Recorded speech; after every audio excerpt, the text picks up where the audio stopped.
Hello class, I'm here to talk about problem 76. Hopefully I'll have some time to talk about problem 78 tonight. My intention is to talk about all the problems.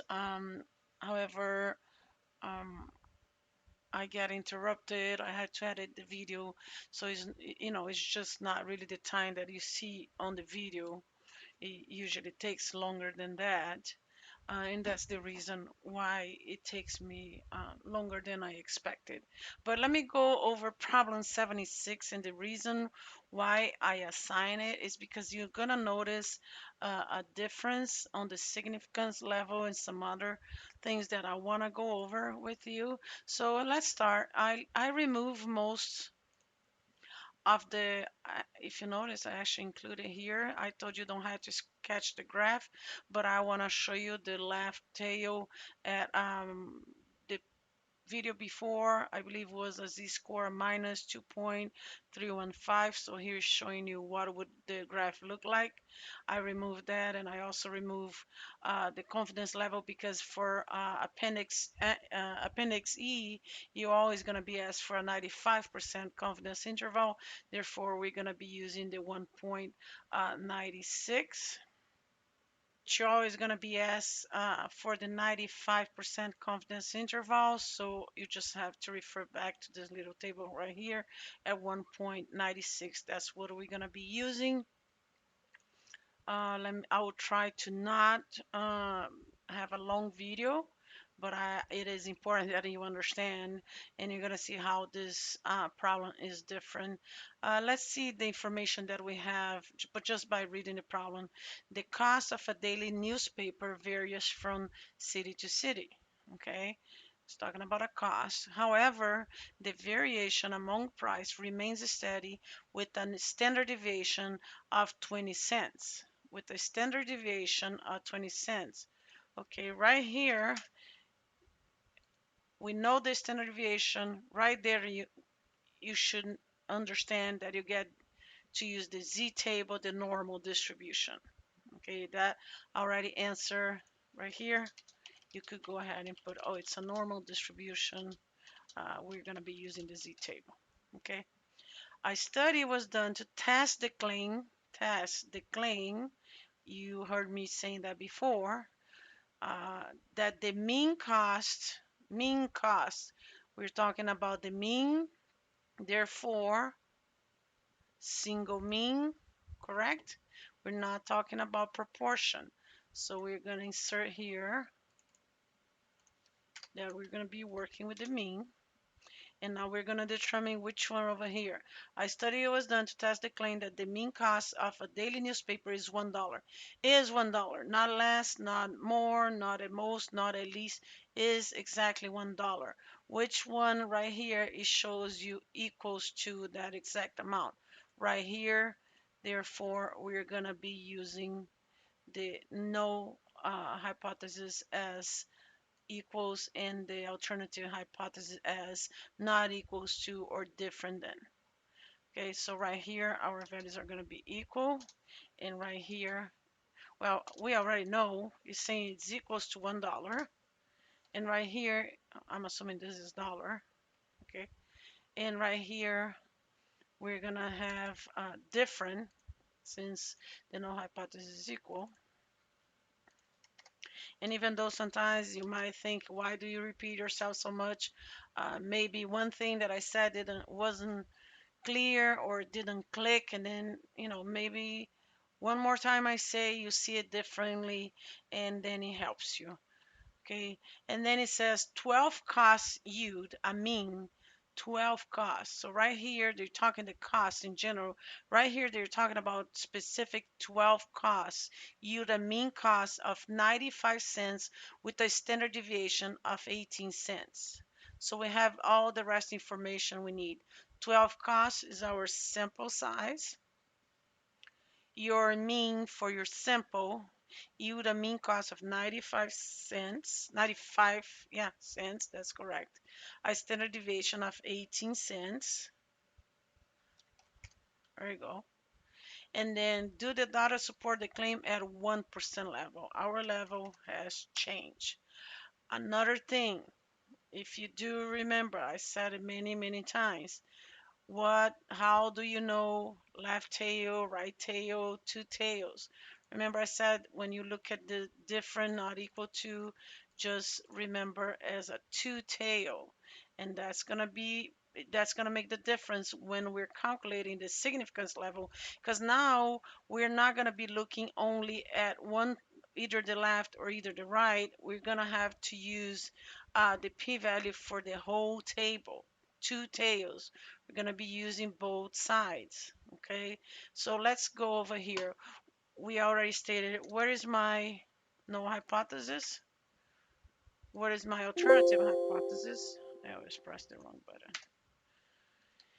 In words, we're gonna state where's the random variable, x bar or proportion.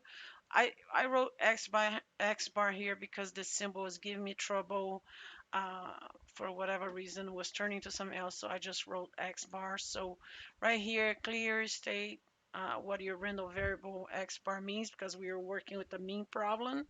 Therefore, we can put that let, I'm gonna put x bar be equals, and then what? The mean cost of a daily newspaper. So the average, or um, the mean uh, cost of a daily newspaper.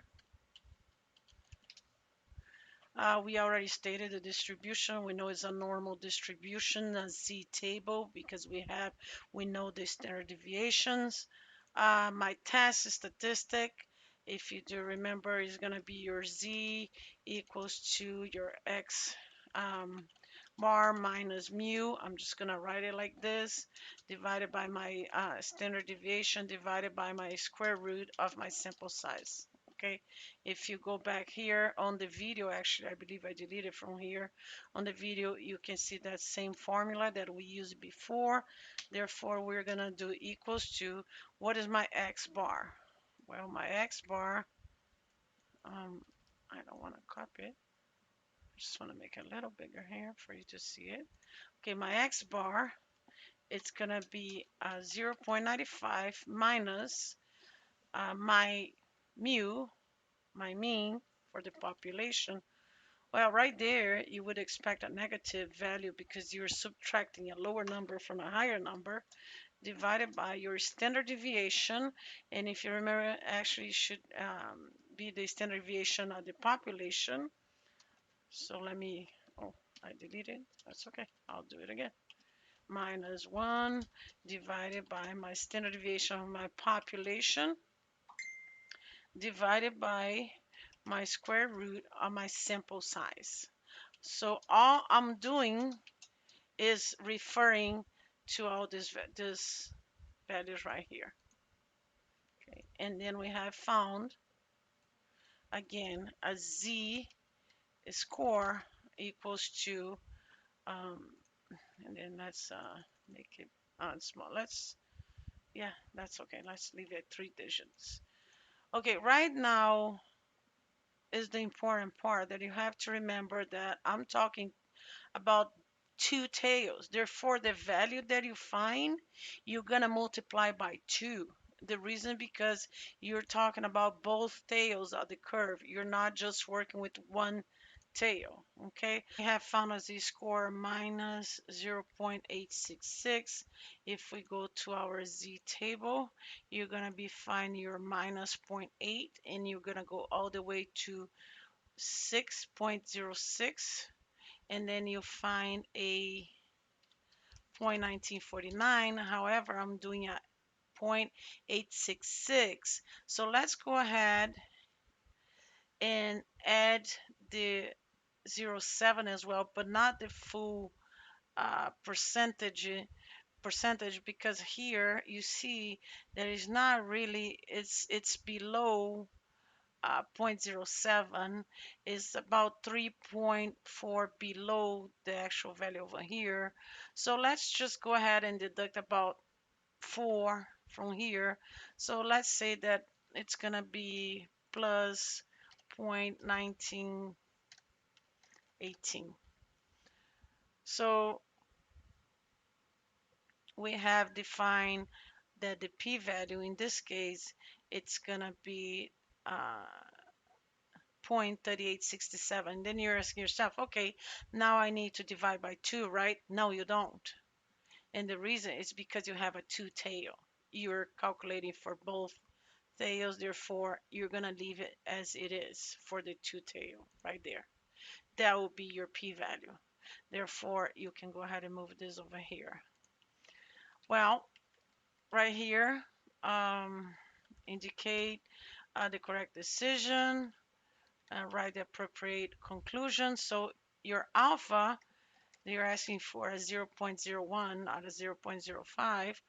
If you do remember, if your alpha value 0.01, is it less or is it greater? It's less than or greater or equals than the p-value. The p-value is 0.3867. Well, right here, 1%, it's less than 38.7, correct? Therefore, your decision, if it's less or equal, do not reject the null hypothesis. Conclusion, well, we didn't prove. We can say that there is sufficient evidence to support what the claim that the mean cost of a daily newspaper is $1. Support um, the claim that the mean cost of daily uh, newspapers is $1. Lastly, we're going to construct a 95% confidence interval. It didn't change. We're always going to be using this case for appendix E, the 95%. Therefore, you're going to, okay, let me go back here. 95%, 1.96. So we're going to do the error bound margin, which is equals to 1.96 times your standard deviation for the true mean, which is actually 0.18, and your sample size is 12. Shouldn't say 12.00, just 12. So 0.18 is your true mean, and then divided by the square root of 12. So you should get, let me add it here, you should get a very small amount. Therefore, your confidence interval, it's going to be um, your mean of 0.95 plus, actually minus this, and then we're going to get the true mean, right, plus this value. Yeah, sometimes I just don't put the parentheses because I know that Excel, it's gonna go ahead and do it for me. I know that that value can be annoying. Sorry, just makes it easier, faster on us. And then, oops. So let's put about like that. So let's say then, if you would state that your lower bound is gonna be a 0.85, and your upper bound is gonna be about a 8.05. It all depends on digits how you work on it. And you would be done with problem 76. Let me go ahead and take a look at this video, and then if I have time, I'm going to be working on problem 78, even though problem 78 is also about a two-tail, if I'm not mistaken. And in that case, the only difference is that it's asking you to average some values. The other problems are going to be about proportion, if I'm not mistaken. It's going to be the same principle, but then instead of working with the mean, you're just going to be replacing for p and working with percentages. So let me go ahead and see how this video looks so I can go ahead and upload it. Thank you.